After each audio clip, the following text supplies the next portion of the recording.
ની તો વાલિયા ખાતે સીએમ એકેડમીનું સ્ટ્રક્ચર ધરાશાયી થયું.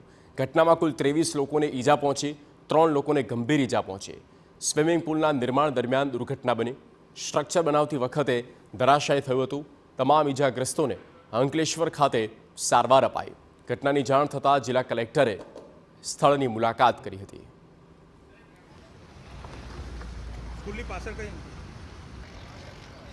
સ્વિમિંગ પુલનું જે કામ ચાલતું હતું એની અંદર થોડું એક્સિડન્ટ થયેલો અને આખું સ્ટ્રક્ચર પડેલું ઉપર.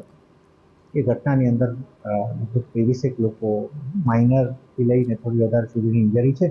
હાલ જેટલું આ પ્રાથમિક માહિતી છે, આ બધી એ પ્રાથમિક માહિતી પ્રમાણે 23 લોકો અત્યારે અહીંયા જયબેન મોદી હોસ્પિટલમાં આવ્યા છે.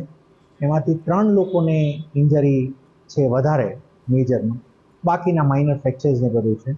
એ 3 બાબતમાં પણ અત્યારે ડૉક્ટર સાથે ચર્ચા કરતાં અમારી પાસે માહિતી આવી છે કે લાઈફ થ્રેટનિંગ ઇન્જરીઝ નથી.